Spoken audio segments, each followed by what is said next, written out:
Nah, Bapak Ibu sekalian, diskusi hari ini sebetulnya dilatar belakangi oleh kekhawatiran kami semua karena sampai dengan hari ini begitu ya, Presiden sebagai kepala negara dan kepala pemerintahan yang ditunjuk langsung oleh Undang-Undang Pemilu untuk membentuk tim seleksi KPU dan Bawaslu tidak kunjung membentuk begitu ya.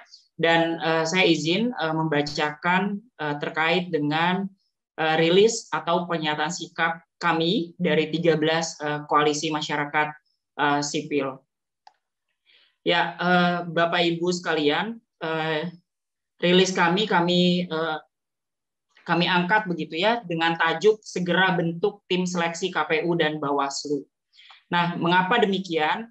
Yang tadi sudah disampaikan oleh moderator bahwa begitu pentingnya terkait dengan seleksi anggota KPU dan Bawaslu, karena kita tahu penyelenggara pemilu KPU dan Bawaslu akan mencerminkan begitu ya bagaimana kualitas penyelenggaraan pemilu kita. Nah, untuk bisa mencari anggota KPU dan Bawaslu yang memang betul-betul bisa bekerja, maka ini bukan hal yang mudah. Makanya kenapa akhirnya Undang-Undang Pemilu memerintahkan Presiden untuk membentuk tim seleksi. Nah, pasal 22 Undang-Undang Pemilu menyebutkan Presiden membentuk keanggotaan tim seleksi yang berjumlah paling banyak 11 orang dengan memperhatikan keterwakilan perempuan paling sedikit 30% dan terdiri dari 3 orang unsur pemerintah, 4 orang unsur akademisi, dan 4 orang unsur masyarakat. Lalu selain komposisi tadi, Undang-Undang Pemilu juga membatasi atau memberikan aturan secara ketat soal siapa saja yang dapat menjadi tim seleksi. Misalnya, tim seleksi harus memiliki reputasi dan rekam jejak yang baik, memiliki kredibilitas dan integritas, memahami permasalahan pemilu, dan ini kami rasa sangat sesuai dengan bagaimana kompleksitas penyelenggaraan pemilu dan pilkada di 2024. Dan yang D, memiliki kemampuan dalam melakukan rekrutmen dan seleksi, dan E, tidak sedang menjabat sebagai penyelenggara pemilu. Nah, Bapak, Ibu, dan rekan-rekan sekalian, selain syarat yang diatur di dalam pasal 22 Undang-Undang Pemilu, ada batasan waktu yang kenapa pada akhirnya kami di Koalisi Masyarakat Sipil mendorong kepada Presiden untuk segera membentuk tim seleksi KPU dan Bawaslu.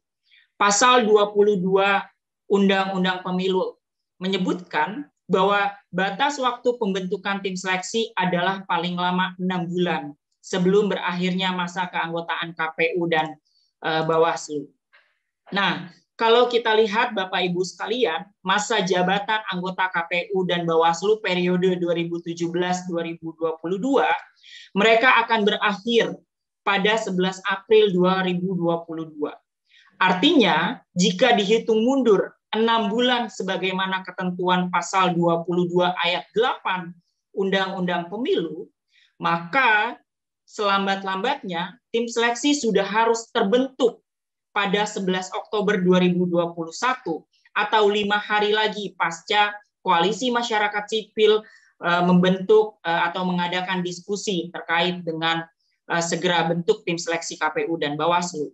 Nah, sampai hari ini kita belum mendengar begitu ya sejauh mana Presiden membentuk tim seleksi ini begitu. Padahal ada batas waktu yang harus dipenuhi sebagaimana amanat undang-undang.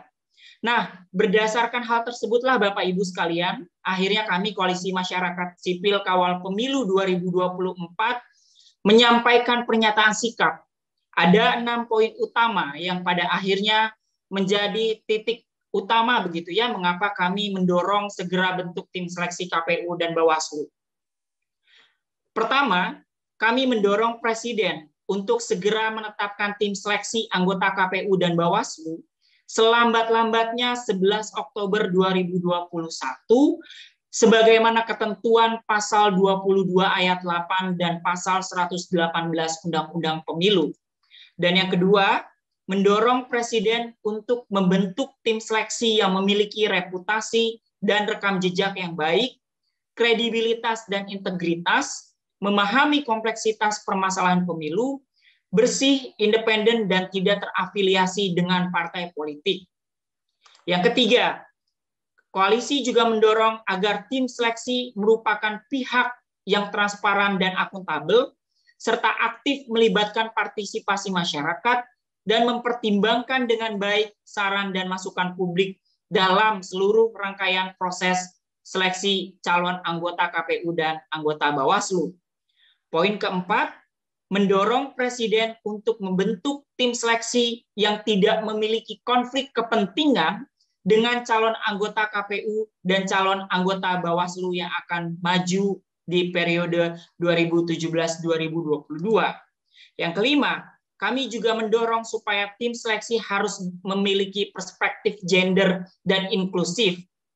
Yang keenam, kami juga mendorong agar tim seleksi yang dibentuk harus memenuhi keterwakilan perempuan minimal 30% keanggotaan. Jakarta, 6 Oktober 2021. Ini adalah 6 poin dorongan kami, Koalisi Masyarakat Sipil Kawal Pemilu 2024, Aman ICW, IPC, JPPR, Kode Inisiatif, KISP, KIPP, Netfeed Indonesia, Netgrid, Perludem, Pusako, Puskapol, dan SPD.